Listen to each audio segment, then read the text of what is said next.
de los cannabinoides y sus derivados en el contexto de dolor crónico. En este gráfico quise dar un poco de resumen rápidamente de los efectos que tiene el CBD y el CBG, o lo que se conoce hasta el día de hoy.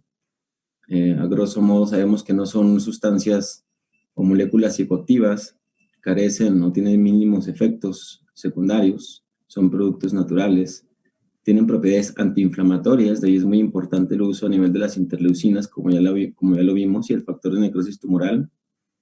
Se le ha provisto de propiedades antibacteriales, neuroprotectoras, incluso antioncológicas, ¿no? O reduciendo el crecimiento tumoral, aparentemente en estudios fase 3, como ya lo vimos en la charla anterior. Bueno, ya para entrar en el tema, vamos a hablar un poco de lo que es el caso clínico. Es un paciente masculino, el cual fue atendido en un hospital público aquí en la Ciudad de México, 55 años de edad, originario y residente actual de acá de la Ciudad de México, y escolaridad bachillerato, ¿no? Completo. Es soldador, cristiano y casado. Y agregado a esto, pues le encantaba mucho hacer deporte en motocicleta. En sus heredos familiares lo que más destaca pues es un abuelo paterno finado por CA renal, la abuela por también cáncer tiroideo, el padre está vivo con secuelas de EBC y hermana con diabetes mellitus viva, tipo 2. Pues en los personales no patológicos, algo a destacar, pues que, bueno, pues tiene todos los servicios, tiene un perrito, ¿no? Y aseo e higiene personal adecuados. Eso también nos da un empuje de qué tan o no qué tan obediente puede ser el paciente a la terapia que le pongamos, ¿no? Entonces es importante a veces destacarlo, como ya lo sabemos. También es importante destacar si tiene un abuso de sustancias o no, o si tiene antecedente de lo mismo. En cuanto a lo familiar, pues no había nada, no había antecedentes de abusadores de sustancias o que hacían mal uso de sustancias, ¿no? Tanto ilícitas como ilícitas. Por su parte, él tiene un tabaquismo o tuvo un tabaquismo positivo desde sus 15 años de edad hasta los 35 años. Recordemos que tiene 55 el paciente. Y en ese inter fumaba hasta 10 cigarros por día. El alcoholismo, desde los 15 años, también lo inició muy a temprana edad y fue suspendido hace 15 años, casi a la par del cigarro, ¿no? Entonces, el consumo era social. Vemos que era un paciente que pues tenía un apego a sustancias tóxicas, pero pues ya suspendidas hace un periodo de tiempo importante, 20 años atrás. Y demás toxicomanías negadas, ¿no? Esta historia clínica fue antes de que sucediera el evento que desencadenó todo el dolor crónico. Hasta acá, en esta fecha, estábamos en 2017, en el interrogatorio que se le hizo, diabético, diagnosticado hace 15 años, en control glucémico y metabólico, con pura carbosa, 50 miligramos de oral cada 8 horas, y alergias y transfuncionales negados, ¿no? Traumáticos, y de aquí viene todo el calvario que sufrió el paciente. Pues tuvo un accidente en motocicleta hace 3 años, sufrió un trauma craneoencefálico sin pérdida del estado de alerta, o sea, no fue nada grave, gracias a Dios tenía su casquito, pero por ahí tuvo un desprendimiento de retina del ojo derecho y el impacto fue sobre todo a nivel lumbar bajo, ¿no? Cirugías previas, pues a raíz de ese accidente poco fortuito, pues se le hizo una vitrectomía y como consecuencias, haciendo estudios de imagen y exploración física adecuada, pues se le practicó una laminectomía abierta por neurocirugía de 3 segmentos, ¿no? Una fijación lumbosacra. L4, L5, S1, puse esa imagen como representativa con la instrumentación misma bilateral, bipedicular, y pues bueno, estos son los eventos quirúrgicos. Entonces, hasta aquí llevamos que es diabético, importante causa de neuropatía, pero que tiene un control glicémico adecuado, y pues el traumatismo de hace 3 años, estamos hablando del 2017, y que le hicieron la cirugía lumbar en los segmentos L4, L5 y S1. En ese momento, ya en el posquirúrgico inmediato, el dolor lumbar basal, aquí estamos en el periodo posquirúrgico, un dolor lumbar basal de 3 de 10 en la escala de visual análoga, y los incidentales, que como ya sabemos es el dolor incidental, es el dolor que es intencionado, ¿no? Cuando nos levantamos, hacemos un movimiento en el área involucrada, pues aumenta, se exacerba el dolor. hasta el 100%, como lo vemos, se va hasta 6 de 10. Y esto era a nivel de la herida quirúrgica. Recordemos que es el posoperatorio inmediato. Y mejora tras la administración de ketorolaco, le estaban dando 30 miligramos cada 8 horas. Es importante el control, aunque no es de los más, de mis preferidos, fue lo que les estaban dando ahí en piso, ¿no? Y para contrastar el efecto antiinflamatorio de la cirugía. Y paracetamol 1 gramo, también cada 8 horas. A la exploración física, pues un paciente robusto, 90 kilos, 1,79. Es lo que hay que destacar, todo lo demás era normal. Salió por parte de anestesiología en este postoperatorio con presencia del catéter peridural a nivel de L1, con un sistema de infusión continua, un home pump, con ropivacaína, dosis analgésica, 2% y morfina, 1.5 miligramos. Y aún así tenía estos EVAs que vemos arriba, ¿no? 3 y 6 de incidentales. El dolor era en la herida quirúrgica, pero no tenía datos, según la historia clínica, de alodinia ni hiperalgesia en la zona. Es muy temprano para que se desarrollara esto, aún con estos medicamentos, ¿no? Pero el paciente refería sensación de descarga eléctrica, que es uno de los criterios del DN4, que utilizamos como escala para evaluar el dolor neuropático, que irradiaba a la región posterior del muslo y pierna izquierda hasta los dedos del pie. Eso era como que algo que él mencionaba en las notas. Entonces, hasta ahorita llevamos que tiene un síndrome doloroso nociceptivo somático lumbar postquirúrgico, ¿no? Inflamatorio y agudo por la laminectomía lumbar en los niveles ya mencionados. Y también a la par empezaba a desarrollar un síndrome doloroso neuropático o no nociceptivo en el miembro inferior izquierdo, como ya lo hemos referido. En ese momento, pues se le habla a la clínica del dolor y pues ya que le retira anestesiología, el catéter epidural, decidimos rotar a un opioide para darle manejo ya intravenoso como buprenorfina 450 microgramos a 24 horas, que es una dosis equianalgésica, lo que él tenía en su parche, en su infusor epidural, y rescates de buprenorfina si así fuera necesario, máximo 9 rescates, que corresponden al 10% de la dosis del opioide de base, paracetamol 1 gramo IV, y lo cambiamos a parecoxib, 40 miligramos IV por 5 días, ¿no? Nada más. Aunado a esto, una terapia de inicio de neuromodulación con pregabalina, 150 miligramos cada 24 horas. Y en este inter, estamos hablando, ahí vemos la fecha, el 28 de marzo, usó 8 rescates, o sea, sí pasó un día complicado. Para el siguiente día que se le pasa visita, refiere dolor también lumbar, 4 de 10, EVA 7 de 10, aún con el uso de rescates de un día anterior, ardor, sensación de piquetito, se lo describe así, sensación de descarga eléctrica y dolor en el primer dedo del pie izquierdo, eso siempre lo remarco. Y pues aquí vemos el involucro de las raíces nerviosas de ese 1, ¿no? Y concomitando con el E5, que puede ser por el efecto inflamatorio agudo de la cirugía o una secuela de la misma, o por el mismo accidente.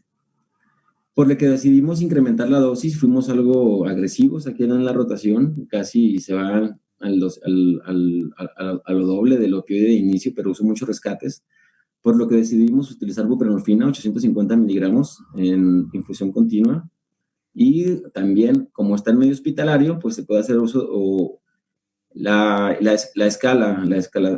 escalamiento de un neuromodulador en casa siempre es más cauteloso. En hospital, de 24 a 48 horas podemos ya escalarlo y le aumentamos la dosis de pregabalina a 300 miligramos por día. En ese día solo uso 2 rescates. Por lo cual, al día tercero de visita, incrementamos la buprenorfina a 900 microgramos en dosis basal. Para esto ya tenía un EVA de 2, incidentales de 4, no solicitó rescates, aún con la presencia de este dolor incidental, pero persistía la sensación de ardor, de descarga eléctrica, que se irradiaba al pie izquierdo, ¿no? Entonces el paciente ya estaba aquí un poco más controlado, interconsultamos a rehabilitación, siempre el manejo conjunto del dolor es multidisciplinario, ¿no? Tenemos que ver desde psicología, en terapia cognitivo-conductual, desde neurocirugía, que era su servicio tratante, nosotros como interconsultantes, terapia del dolor, y los rehabilitadores que juegan un papel importante para salir avante de este tipo de entidades. Entonces, para el 4 de abril,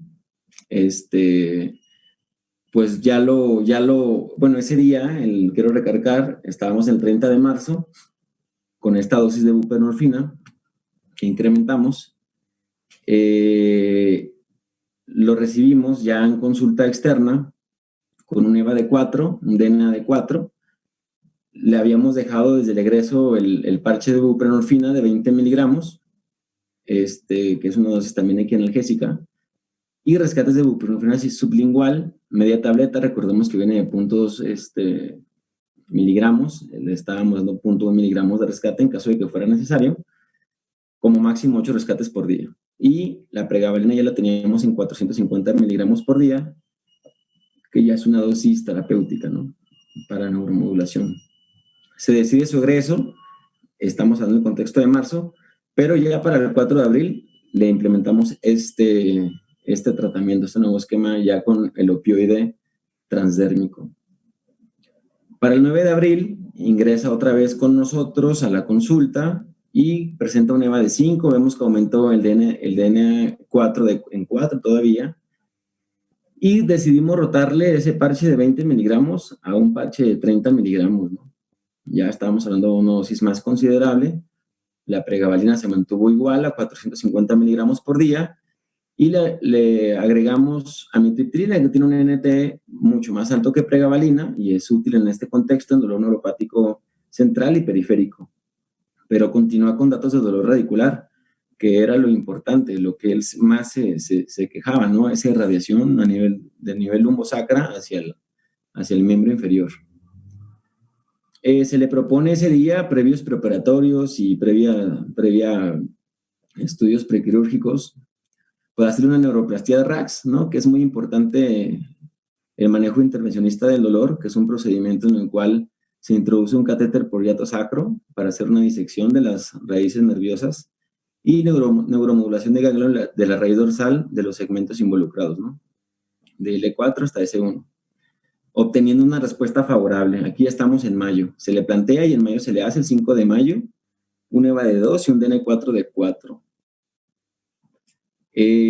Ya para junio, que él viene a la consulta, pero estamos hablando de junio, el procedimiento quirúrgico o el de mínima invasión fue el 5 de mayo del 17, nos aguantó 2 años con este tipo de terapia, con la buprenorfina transdérmica de 10 miligramos, la pregabalina y amitriptilina al 50% de como la iniciamos.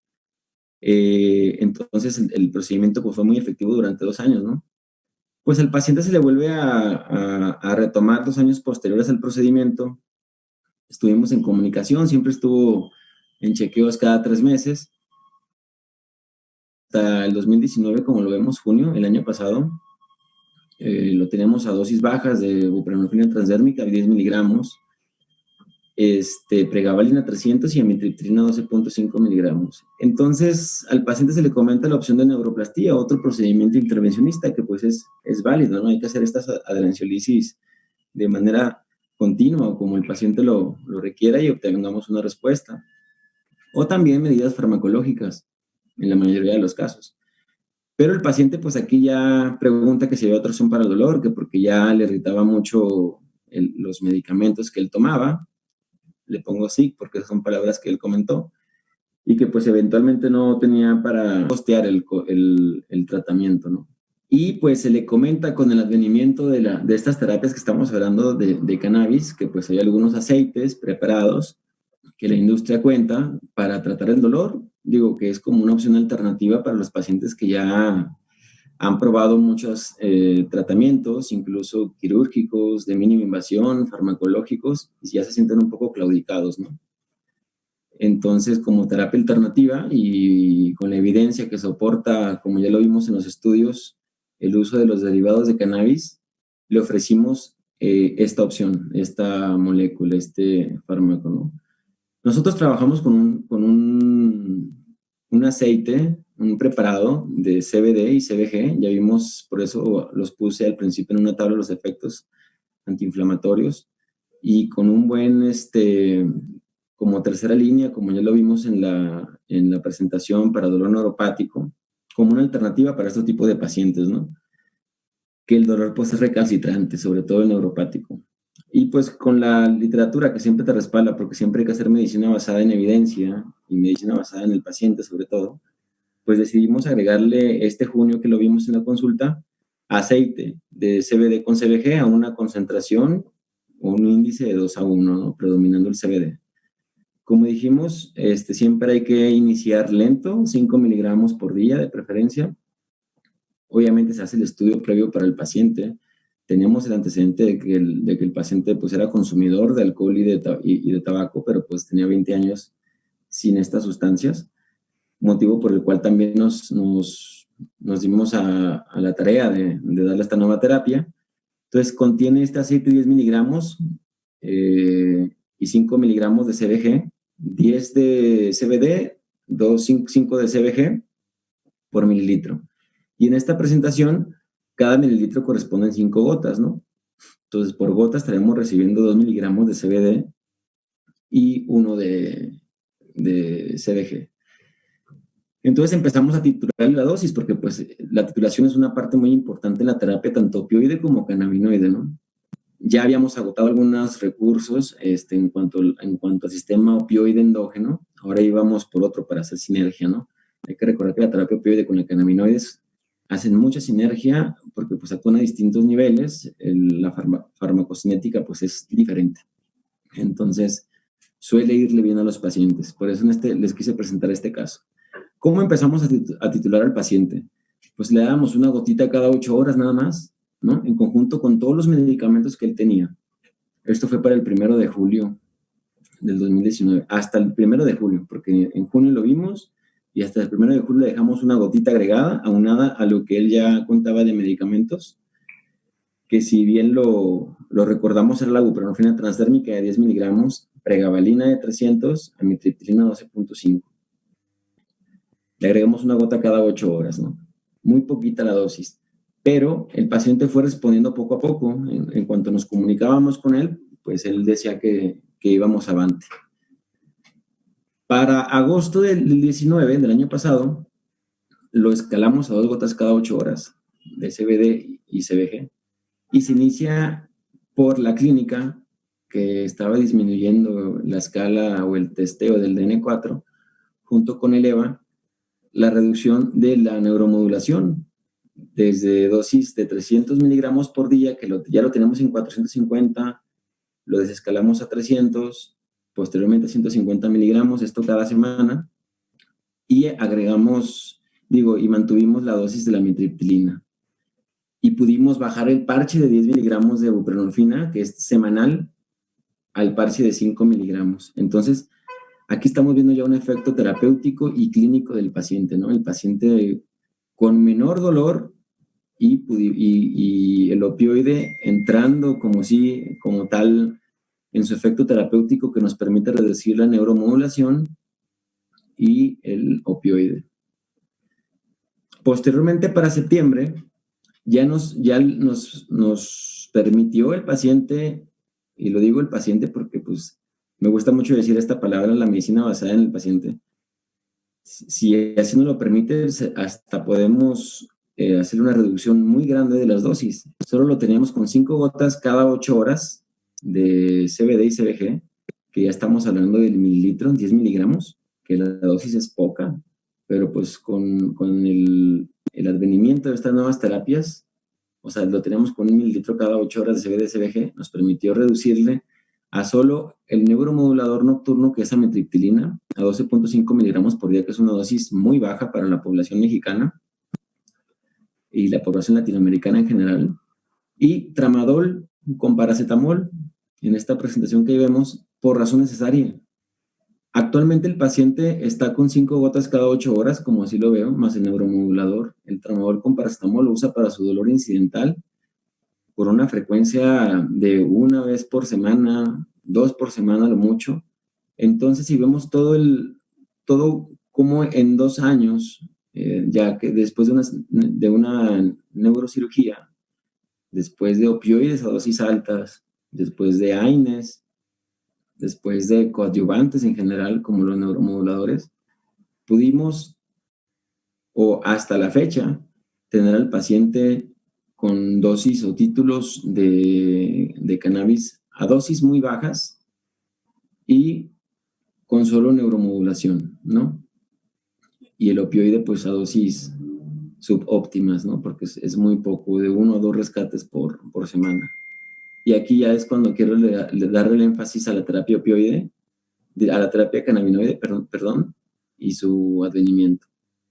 Entonces, hasta ahora lo tenemos con esto y nos permitió al paciente tenerlo con una mejor calidad de vida. El dolor neuropático disminuyó bastante, de ahí su mejoría, la funcionalidad en conjunto con rehabilitación y sobre todo la reducción de los neuromoduladores y del opioide, con todos los efectos adversos que tiene. Recordando que CBD y CBG, como lo puse al principio, y con esta lámina termino, los efectos antiinflamatorios, ¿no? Y los mínimos efectos secundarios que tiene esta terapia. Sería todo. Gracias.